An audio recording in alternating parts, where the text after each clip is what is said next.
Hey, what's up everyone? Just wanted to give you guys a quick rundown of how we broke prefish down for the Mississippi River. So the first thing we wanted to eliminate was that fact that they're not on beds. I know a lot of times they get on the beds on the river in mid-May. So this was the first weekend of June, so it's definitely still a possibility. Though the warmer weather and everything, I didn't think it was likely. So we had started in some of the marinas down in the channel south of Pepin, just looking for beds, and we also went back up into some of the backwater channels just to double check in some of the areas we've seen them in the past, but we didn't see anything there. So that led us out to start kind of targeting some of the river mouths, because a lot of times early season the fish will start to work back out of the rivers and spawning grounds, and they'll come back into the river mouths and back to the main channels. So we did fish a couple of those. And then some of my favorite ones that I really like to target are the ones that have the wing dams right next to them. So wing dams, for those of you who do not fish the river much, are pretty much all the little areas like that. And they're usually marked by a buoy on the river. You just have to be careful. If you don't know what they are, they do come up to sometimes 1 to 2 feet under the water. But they're great places for smallmouth, and they're great places for walleye. So that's where we came out to try to look for some of those. And the first couple fish had come from there. So these clips are from right there.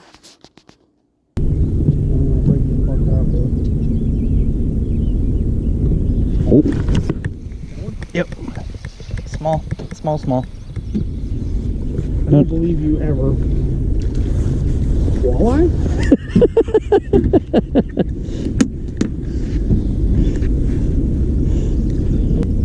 Big, I got like big.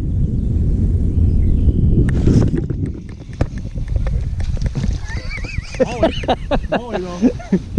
That's a good sign. After we had fished a few river mouths and a couple wing dams, we kind of realized that wasn't going to be the ticket for the day. We didn't catch any size yet, and the current was extremely crazy. We were drifting at about 4 miles per hour because the water is so high.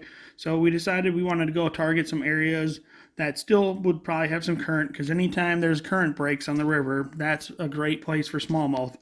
So we had decided we were going to run further up the river and start kind of trying to find some areas where the flowage comes in, because a lot of times the current will start picking up once it gets to the funnel point here. But anytime there's like breaks in front of it, like that area and stuff, there's a great chance that there's probably going to be some fish somewhere in there, just waiting for the bait and whatever else they feed on to get caught up in that current. So if you can find it right, sometimes you can catch a lot of fish. So the next couple clips come from there. Still at the relief of it. You guys want it's pretty much past it.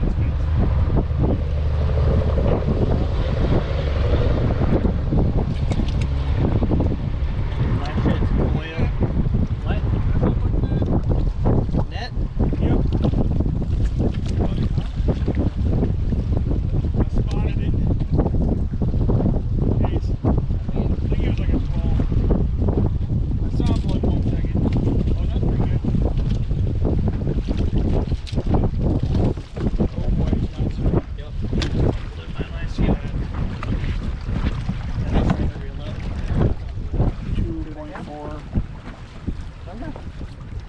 After we had fished some of that current area some more, we decided that we were going to go try cover some ground and fish some of the flooded areas. With the water being so high, sometimes those are great areas to pick up some largemouth or some smallmouth.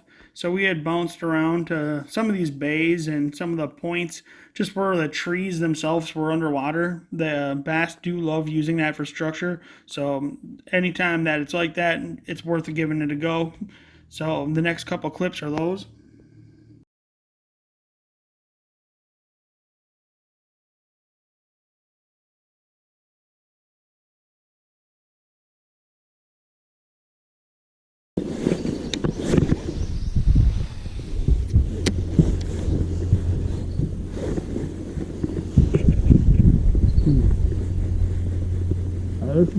There's some fucking fish.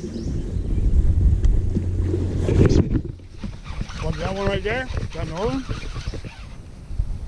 Couldn't tell. It left really quick.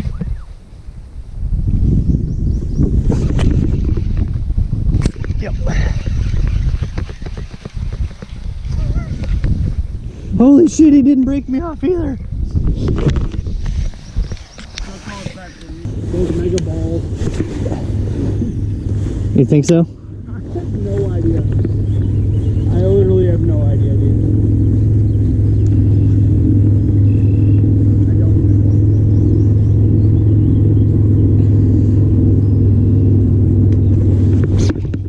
know. Another pike.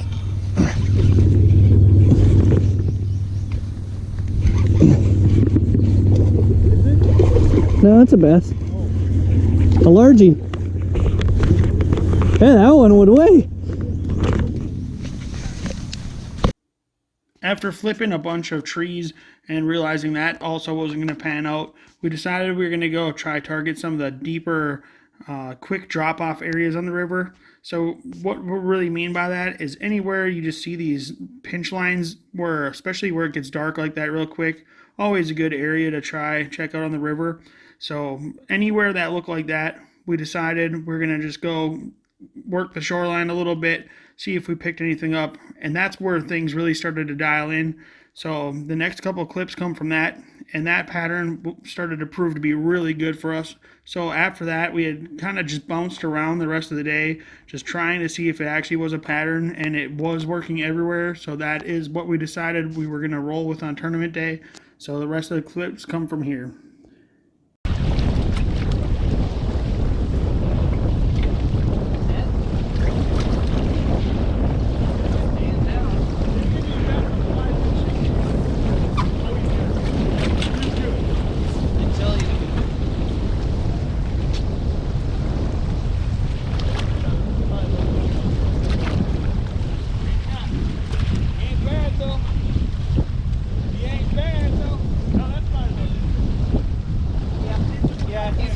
Footballish. All right.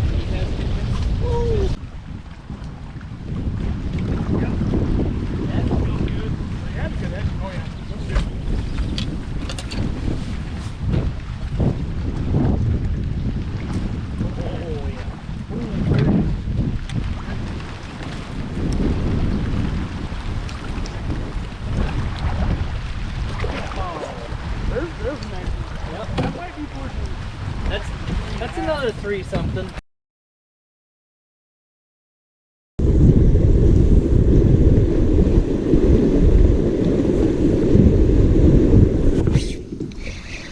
Nicer. It's coming with me now though. Oh yeah. Of course. Of course. Yeah, I was like, he's gonna come get my line. Is that a fish too?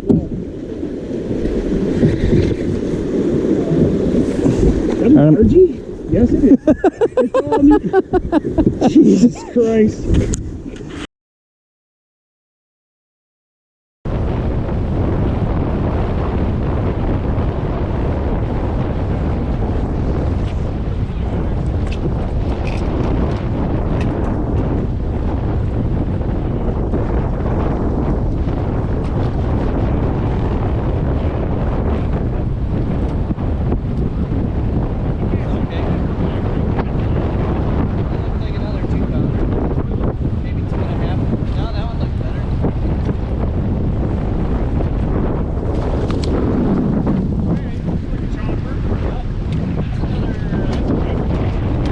Those little water there.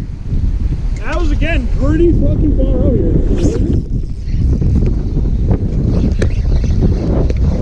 Yep. Here